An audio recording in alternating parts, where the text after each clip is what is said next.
Well, at that period of time, we had a lot of bits and pieces of information around the Southwest. Gladwin had pulled that material together by making a survey to locate the extent of the red-on-buff pottery that the Holcomb made. But it was not until they excavated Snaketown that they had a sequence through time that gave a chronological sense to the Holcomb culture.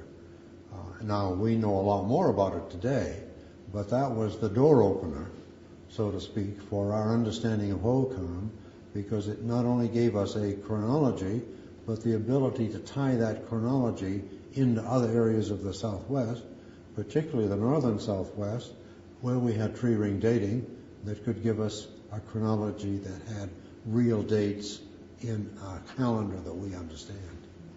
The development of Arizona by the increased population of the huge Tucson, Phoenix megalopolis area has created a situation where we now are adding information almost daily through what we would think of what we call cultural resource management excavations required by federal and state laws that we recover information about archaeological sites before we destroy them through modern development. In some ways, the Holcomb area, because that's where Phoenix and Tucson are located, and all of the satellite communities associated with them, is now one of the best known areas in the southwestern United States. Whereas when they dug at Snaketown, it was one of the least known areas. So we've got, in 75 years, we've converted this area from a fascinated place with an interesting set of irrigation ditches and funny-looking pottery to a place that we know a great deal about.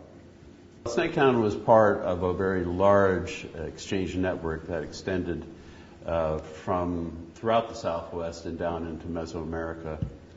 Some of the material that they would have been trading would have been shell coming out of the Gulf of California particularly, but also from California itself.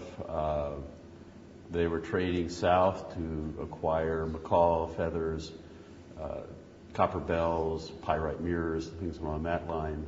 Snaketown was a center in that network in many ways. And particularly with the shell, we have manufacturing at Snaketown of the shell bracelets and some other carving and stuff along that line, which would have then been exchanged into the interior for other materials. The Holcomb irrigation system is not only sophisticated, it's extensive. It's the largest irrigation system in the New World, north of Peru, and we know that it starts very early in the history of farming in the Sonoran Desert. We now have evidence here along Ina Road in Tucson of fairly complex irrigation around 1200 BC. And it's the outcome of a sequence of expansion and intensification of irrigation that we see at Snaketown, where it's large scale, complex, and where single canals service multiple villages along its route. We believe a large population, a village like Snaketown probably had somewhere between 800 and 1,000 people. And it served as the center for many smaller villages and hamlets.